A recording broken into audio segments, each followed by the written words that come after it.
ओम शांति। आज है 2 फरवरी 2024 की साकार मुरली। ओम शांति। बाप दादा, मीठे बच्चे, ऊंच पद पाने के लिए बाप जो तुम्हें श्रीमत देते या पढ़ाते हैं उसको ज्यों का त्यों धारण करो, सदा श्रीमत पर चलते रहो। प्रश्न है, कभी भी अफसोस ना हो उसके लिए किस बात पर अच्छी तरह विचार करो। हर एक आत्मा जो पाठ बजा रही है वो ड्रामा में एक्यूरेट नोंधा हुआ है। ये अनादि और अविनाशी ड्रामा है। इस बात पर विचार करो तो कभी भी अफसोस नहीं हो सकता। अफसोस उन्हें होता जो ड्रामा के आदि मध्य अंत को रियलाइज़ नहीं करते हैं। तुम बच्चों को इस ड्रामा को ज्यों का त्यों साक्षी होकर देखना है। इसमें रोने और रुसने की कोई बात नहीं। ओम शांति। रूहानी बाप बच्चों को समझाते हैं कि देखो, आत्मा बहुत छोटी है।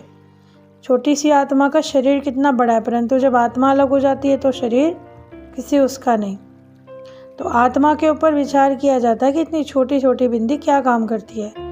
जब मैग्नीफाई ग्लास होते हैं तो उनसे हीरे को देखते हैं कि कोई दाग तो नहीं। अब आत्मा भी कितनी छोटी सी है जिसमें देखते हो कहाँ, इन आँखों से कितना बड़ा धरती आसमान देखने में आता है, परंतु आत्मा शरीर से निकल जाए तो हम कुछ भी नहीं देख सकते। तो जैसे आत्मा बिंदी वैसे बाप बिंदी। तो इतनी छोटी आत्मा प्योर इम्प्योर बनती है, ये विचार करने की बातें हैं। आत्मा क्या परमात्मा क्या, इतनी छोटी आत्मा शरीर में क्या क्या बनाती है, क्या क्या देखती है। उस आत्मा का पाठ भरा हुआ है 84 जन्मों का। इतनी छोटी सी बिंदी में 84 जन्मों का पाठ है।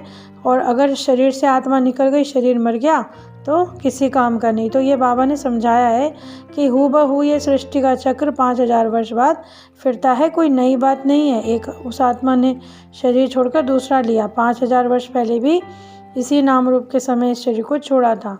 अब आत्मा तो जानती है कि मैं दूसरे में प्रवेश करती हूँ। अभी तो शिव जयंती मनाते हैं, दिखाते हैं, 5000 वर्ष पहले भी मनाई थी। तो शिव जयंती जो हीरे तुल्य है मनाते ही आते हैं। त्यौहार होते हैं तो कहेंगे हिस्ट्री रिपीट होती है। ऐसा विचार सागर मंथन करके लिखो जो मनुष्य वंडर खाए कि इतनी छोटी आत्मा से पूछना होता है, तुम इस नाम रूप से आगे कब मिले थे। बहुत कहते हैं बाबा आपसे कल्प पहले मिले थे। सारा ड्रामा का पार्ट बुद्धि में है, इसमें ज़रा सा भी फर्क नहीं है। एक आत्मा का पार्ट दूसरी आत्मा से नहीं मिल सकता क्योंकि ये अविनाशी बेहद का ड्रामा है। तो 84 का ही चक्र है, 84 लाख तो हो नहीं सकते। अखबार वालों को भी समझाओ, मैगजीन में भी डाल सकते हैं। सबके लिए जानवर आदि जो कुछ है उसके लिए कहेंगे 5000 वर्ष बाद देखेंगे। ड्रामा में नूंद है। सतयुग में तो जानवर भी बड़े खूबसूरत होते हैं। तो हिस्ट्री जोग्राफी रिपीट होगी। मक्खी उड़ी वो भी निकल गई, वो भी रिपीट होगा। तो पहले तो बाप खुद कहते हैं इस कल्प कल्प संगम युग इस भाग्यशाली रथ पर आता हूँ। तो बाबा ने बताया ना कि कल्प कल्प माने संगम युग के इस पे आता हूँ। तो छोटी बिंदी है तो ज्ञान का सागर बाप भी इतनी बिंदी है।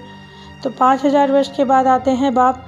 तो कहते हैं ना सतयुग की आयु 1250 वर्ष की है, 84 जन्म लेते हैं। तो इसमें कोई नई एडिशन नहीं हो सकती। हमें भी इस ड्रामा के पार्ट को साक्षी होकर देखना है। जो कमज़ोर दिल वाले होते हैं वो रोने लग पड़ते हैं। है तो नाटक ही, ये रियल थोड़ी ना। बाबा ने बताया इसमें रोने और रूसने की बात ही नहीं है। तो जो ड्रामा के आदि मध्य अंत को रियलाइज़ नहीं करते वो फिर पछताते हैं, दुखी होते हैं। तो बाबा ने कहा तुम्हें अब जान सब मिल गई है समझ। कोई भी मनुष्य इन बातों को नहीं मानते। तो यह मतलब विचार सागर मंथन करने की बातें हैं कि कैसे रचता इतनी छोटी बिंदी है, मतलब भगवान बाप जो है। तो तुम जानते हो। तो बाप इस समय समझाते हैं कि अफसोस नहीं करना है, सदा हर्षित रहना है।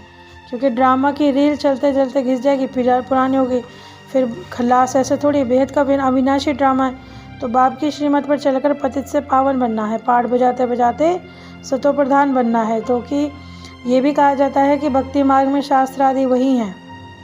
तो बाबा जो समझाते हैं उसको हमें ज्यों का त्यों धारण कर लें तो अच्छा पद पा सकेंगे। तो कोई तो बड़ा मेहनता उससे समझते हैं। आजकल तो जेल में भी भाषण करने जाते हैं, वेश्याओं के पास भी जाते हैं। इशारे से समझ सकते हैं कि अंदर समझने वाली तो आत्मा ही है ना। चित्र सामने रख दो, कोई भी हो, चाहे लूड़े लंगड़े अंधे, तो वो भी सिर्फ देख के तो समझ ही सकते हैं। तो ये नॉलेज कोई को भी आप समझाकर उसको स्वर्ग में ले जाने लायक बना सकते हो। क्योंकि वहाँ लूड़े लंगड़े नहीं होंगे, वहाँ तो शरीर और सब आत्मा कंचन, एकदम सोने जैसी प्योर, प्रकृति भी कंचन। तो बाबा ने कहा ये जो ड्रामा है इसको साक्षी होकर देखना है और इसको अविनाशी ड्रामा कहा जाता है। इसी तरह अच्छी रीति धारण करके औरों को भी समझा सकते हो कि कैसे नई दुनिया स्थापन होती है। विचार सागर मंथन यदि खुद करते रहेंगे तो दूसरों को भी समझाना आसान है। क्योंकि आत्मा तो परमात्मा को याद करती ही है। कहा जाता है गॉड इज़ वन। तो सब आत्माओं का पारलौकिक बाप एक ही है। सर्वव्यापी के ज्ञान पर डिबेट कर सकते हो, जो ज्ञान पे पक्के हैं। उनको देवता धर्म का कह सकते हैं कि आदि सनातन देवी देवता धर्म अब लोप है। अब तो अपवित्र हो गया भारत, पहले प्रवृत्ति वाला पवित्र वाला था। अब बाप तुमको समझाते हैं कि सिवाय तुम्हारे कोई नहीं जानता कि कैसे रिपीट होती है हिस्ट्री।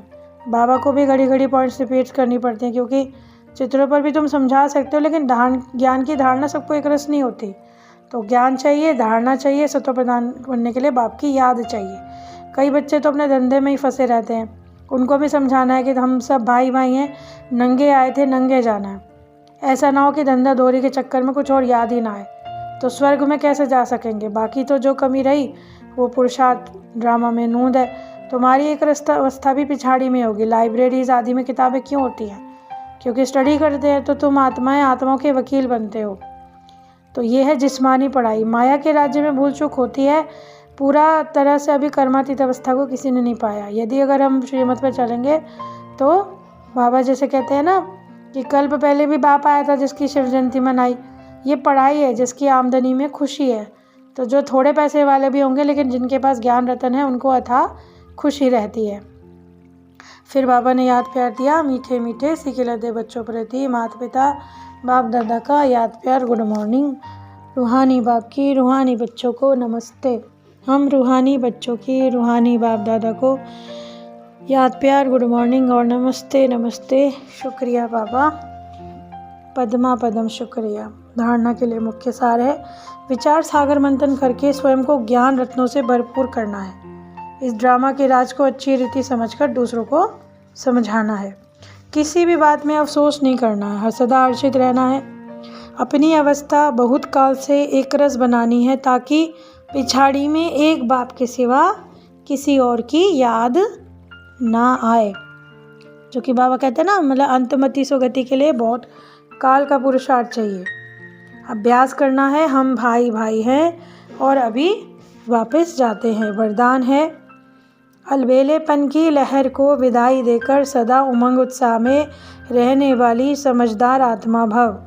कई बच्चे दूसरों को देखकर स्वयं अलबाले हो जाते हैं। अरे सोचते हैं तो चलता ही है चलता ही है, ऐसा तो होता है। एक ने ठोकर खाई, उसे देख के अलबेलेपन में आकर खुद भी ठोकर खाना, ये समझदारी है? बाप दादा को रहम आता है कि ऐसे अलबेले रहने वालों के लिए पश्चाताप की घड़ियाँ कितनी कठिन होंगी। इसलिए समझदार बनकर अलबेलेपन की लहर को, दूसरों की देखने की लहर को मन से विदाई दो। औरों को नहीं देखो, बाप को देखो। आज का स्लोगन है, वारिस क्वालिटी तैयार करो तब प्रत्यक्षता का नगाड़ा बजेगा। बाबा कहते हैं ना, जो अच्छे बच्चे होंगे वो अच्छे, उनकी रचना भी अच्छी होगी। तो ऐसी क्वालिटीज़ तैयार करो तब प्रत्यक्षता का नगाड़ा बजेगा। आज की इतनी ज्ञानवर्धक मूल्य के लिए बाबा का पद्मा पदम शुक्रिया। ओम शांति।